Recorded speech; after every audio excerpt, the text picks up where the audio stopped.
ছোট মাছ খাবেন, বড় মাছ খাবেন না। আমরা শিমঝুরি বাজারে গিয়ে ছোট মাছ পাওয়া যায়, সব ছোট মাছ কিনছে, বড় মাছ আর কেউ খায় না।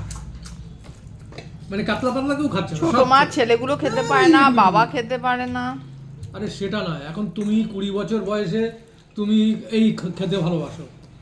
এবার তোমার ছেলে তখন ছোট, বা 30 বছর বয়স, তোমার ছেলে তখন ছোট। আরে মিমো তো অনুযায়ী তোমার ছেলে না না না, সব সময় না, গিয়ে তুমি তখন বলবে যে না এটা সব সময় তা হয় না, সব ছেলে সময় ওইভাবে তৈরি হচ্ছে। সব সময় তা হয় না। কেন আমি বলছি, মিমো তো এতদিন এখানে মাছ মাংস ডিম খেয়ে হঠাৎ করে দিল্লি গিয়ে নিরামিষ ভোজি হয়ে গেল।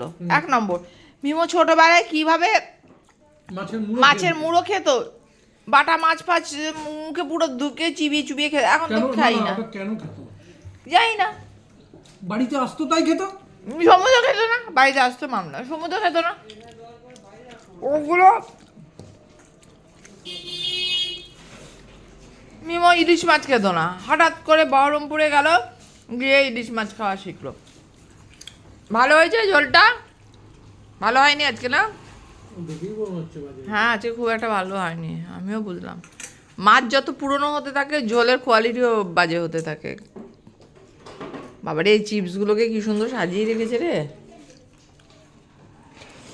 নিয়ে নাও, ওই পেটিটা রেখে দাও সমুর জন্য। আলু নাও। গাছের বেগুনটা খুব মাখনের মতন কিন্তু, না নরম না? আমি ভেবেছিলাম বুড়ো হয়ে গেছে। তুমি তো খাওনি, এই যে খাও, তোমার ওই যে তোমাকে দিয়েছি বেগুন। আরে বললাম তখন খাও, তাহলে বুঝতে পারবে। বেগুন তোমাকে দিয়ে দেবো, সমু তো খাবে না। এই যে আর একটা টুকরো মনে হয় বেগুন আছে, বেগুন নাও, সমু বেগুন খাবে না। আমি বেগুনই, আলু নেই, সব বেগুন। চলো খাই। যার মধ্যে ভোরে